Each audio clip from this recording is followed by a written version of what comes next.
This week, it's the ultimate beginner's guide to upgrading your Hilux, the most popular off-road vehicle currently in Australia. This one belongs to one of our lucky camera guys. We've put this video together, well he has, to help all of you make the right choices and get the best gear when setting up your own four-wheel drive. If you stick around to the end, there's a personal tip from me that will save you time and money on your next vehicle build. G'day everyone, Cam the cameraman here from 4Wheel Drive TV. Today I thought I'd take you for a walk around of my N70 Hilux. I actually bought this car off my brother at the start of COVID, and when I got it off him, it was basically stock as a rock. All he'd done to it is put some bigger tyres on it, and it had a fiberglass canopy put on it. With the kind of work that I'm doing at the moment, there was no way that was going to be enough for me. So after talking to Simon, came up with a game plan to how to modify this vehicle so I could keep up with that Iveco.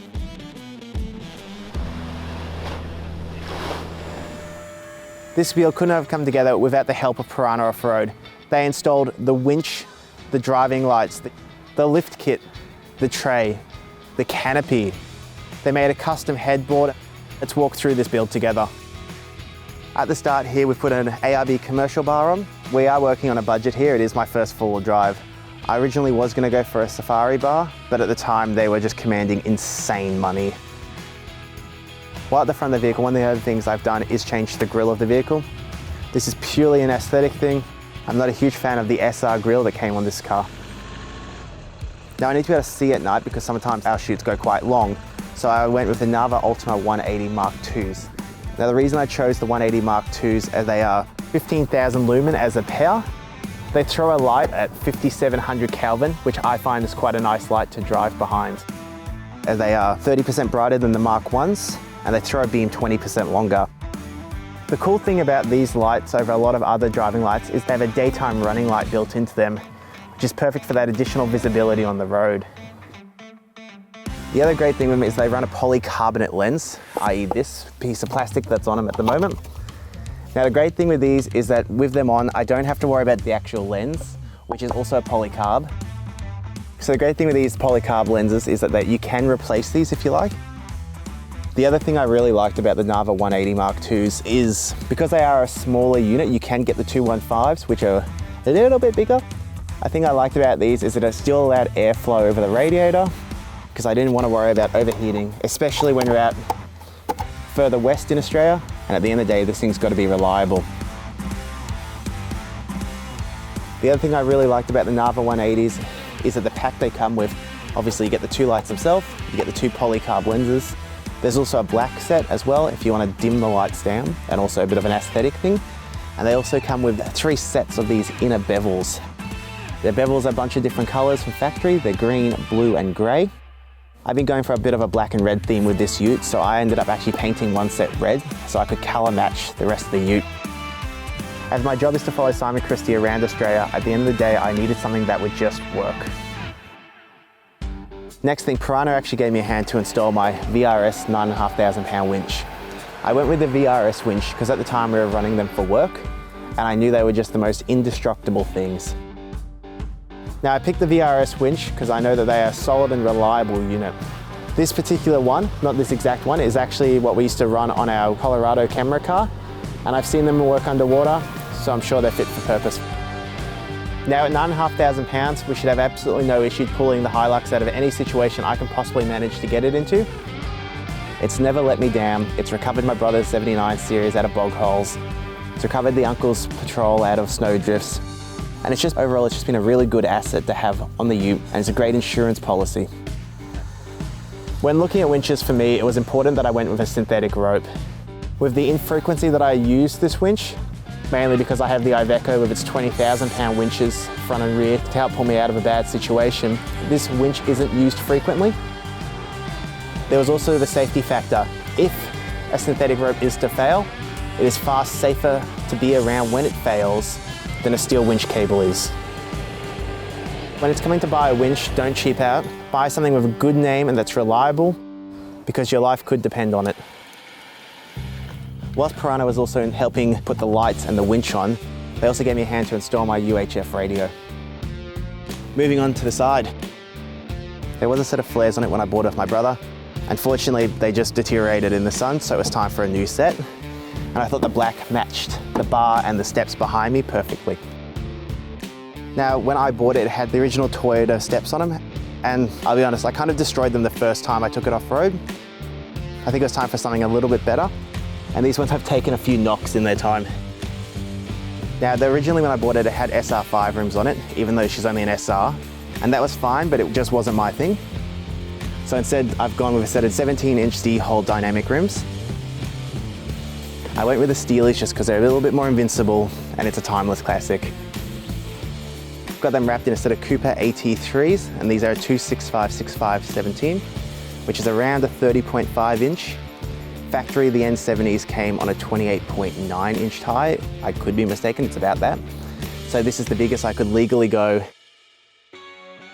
So Piranha has actually installed a 2-inch lift kit into my Hilux. It obviously gives me a little bit of extra ground clearance in combination with the new tyres that I've put on. When we were looking at installing the suspension kit, one of the questions I was first asked is, am I putting a Bulbar, am I putting a winch on it? When you're looking at suspension, one of the things you need to look at is having all that extra weight up front will actually change which springs you put in. And that's something that Piranha checked with me before they installed it. They've put heavier duty springs in it to take the weight of the Bulbar, driving lights and winch, as well as the dual battery system that's in it that we'll talk about later. The great thing about the Piranha suspension kit that I got is that these shocks are actually adjustables. There's 4 levels of dampener adjustment on this. This allows me to alter the ride of the vehicle depending on the kind of terrain that we're tackling on that particular day. Rutted out roads in the high country or corrugations in the Northern Territory. When you lift your vehicle as well, you actually affect the camber. To help combat this, Piranha has also installed a new set of upper control arms to help bring the tyre back to factory settings. Now, a lot of the upper control arms that you see on the market nowadays will actually have adjustments in them so you can manually adjust the camber. Piranha has decided against having an adjustable upper control arm and has instead opted for a box section style with no adjustments. The reason they've done this is that they know the caster and camber requirements to bring the vehicle back into OEM specs. And by not having those levels of adjustments in it, there are less points of failure. We also have the same shocks that we have at the front of the vehicle with the 4 levels of dampener adjustment. I've gone with a slightly heavier leaf spring setup. This is because of the weight of the tray canopy setup, as well as all the camping gear and fridge that I run in it. Now, the Narvis bodies on the front have been an awesome addition to the ute, but after seeing how much light the Iveco kicks out, I thought it was time for a little bit more light. So in this case, I've gone with a set of Narvis LED light bars. These have been an awesome addition to kick out a little bit more light to the side, and it's been really useful for driving at night. Now, the cool thing with these light bars is each light bar is 18,000 lumens. So together I've got 36,000 lumens on my roof, combined with the 15,000 that I've got from the Narva 180 Mark IIs on the front. These light bars run 5700 Kelvin, which matches the 180 Mark IIs that are already on the front of my vehicle. Each of these light bars are 22 inches long, so for me this gives me 44 inches plus a bit of a gap in the middle, so we're running about 46 inches, which is enough to cover the width of my vehicle. Alternatively, you could use a single one of these light bars as a spotty replacement if you want to go down that option instead. The great thing with having one of these lights on your Bulbar instead is it helps prevent the restriction of airflow over your radiator and engine. Being mounted so high, these lights don't often get very dirty, or I'm not too worried about stone chips. But if you are worried about that, or if you are going to mount them onto your Bulbar, these lenses are actually a polycarbonate lens, so they'll take any kind of stone chips, or in my case up here, brush or branches with no issues whatsoever. Even after years of use so far, these polycarbonate lenses show no signs of wear or tear. The great thing with these light bars is that they are a one-piece aluminium housing. This allows for really great heat dissipation, especially when you're running so many high-powered LEDs in the one housing. The other really cool thing about these driving lights is the mounting brackets. These mounting brackets actually have adjustments in them, so you can tilt them up or down. And it also doesn't matter whether you have them this way up or if you turn them upside down. I'm currently shopping around for a roof rack for the Hilux, so when I eventually put one on, these lights will actually be brought forwards and will be placed underneath the roof rack. Now for the main attraction. When I bought the ute, it had a factory style side tub, and there was nothing wrong with that, but I wanted something a little bit different. I've gone with the Piranha 1500 tray. Now, traditionally on a dual cab ute, you'd actually go with an 1800 tray, which would put your foot longer. But I've actually gone with a short tray. Now, there was a few reasons for this. The big reason for me was departure angle, because it helped improve that angle. It puts it here rather than out here. The other thing as well is because I do live in the city, having a shorter vehicle I thought would be more beneficial. The cool thing with this tray is that it actually has airplane track built into the side of the tray, not into the tray sides. This means that if I'm going to run the ute without tray sides, for instance, if I've got to move a bit of furniture or a bigger piece of equipment, I can take the tray sides off and I can run that oversized item. When I originally went on Piranha's website to spec out my tray with their tray builder, there's the option of aluminium or steel. Steel is great if you're a trade and you're running heavy loads in this tray all day, every day. But for me, it's really only ever going to have camping gear in it, so I went with aluminium to save weight. I chose the black powder coating option to fit my build. Whilst speccing out my tray on the Piranha website, one of the cool things is you've actually got different options for toolboxes. I picked the tapered toolboxes to help with the departure angle, but if you're more worried about cargo capacity and lockable storage, a square toolbox might be a better option for you. There's no point going for a 1500 tray and then having a square box because it didn't help your departure angle at all. Now currently in it, I've just got tarps and bits to tie down things and cover the swag in case it gets wet. But in the future, I will be putting an air compressor and having it all plumbed and wired in. But future project. Now the great thing with the Piranha tray is that they actually run an over-center catch. The great thing with these is that if the tray does start to become rattly over time, as all trays do, you can simply tighten the bolt and you can bring it all snug back together so you don't get this kind of annoying rattle as you roll down the road.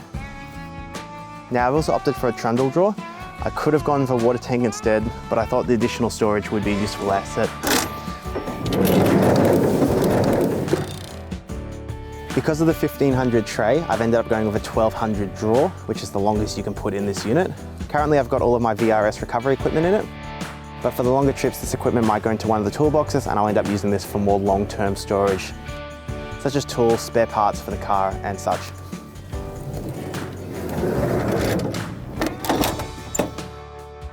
Another great feature of the Piranha tray is the option to upgrade the rear lights to LED lights.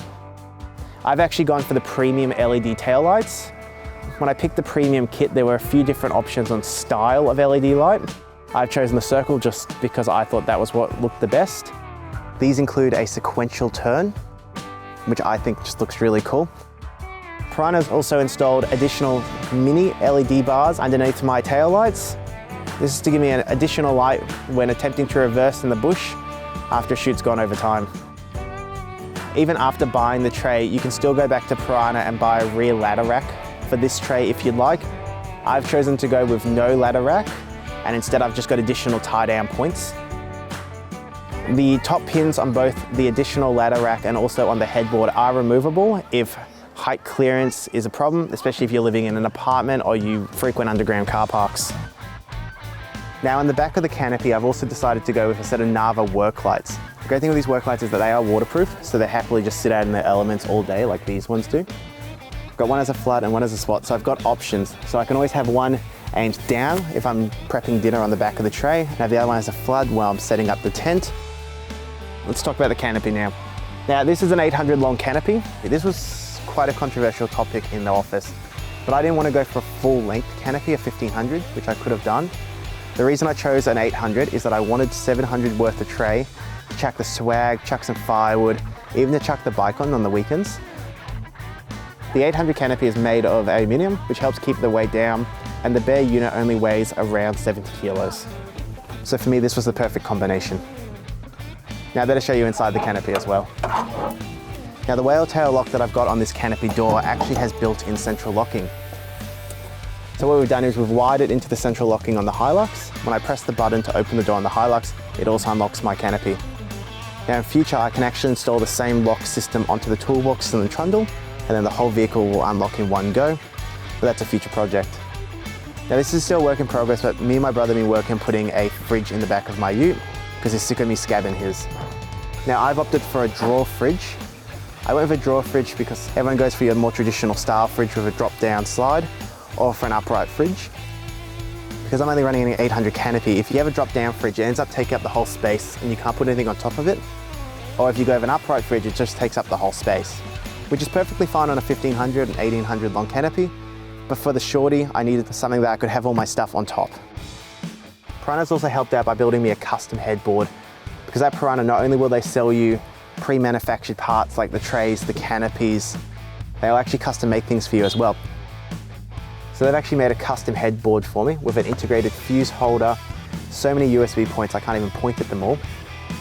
It includes switching for the 2 Nava work lights that I've put on the rear, as well as the 3 LED lights, one of which is on each door and one in the center, and also a 600 watt projector inverter to help get all the camera gear charged and ready for the next shot. When they were building the headboard, they made sure that every part was individually fused. Means if I'm out on the job and an individual bit gets damaged, I can still continue to go on with the trip, and I'll sort it out later when I'm back in the office. We've also put a voltmeter inside the canopy, so at night after a long day, I can check the voltage and make sure the battery's all good. Let's go around the outside and I'll show you the drawer system.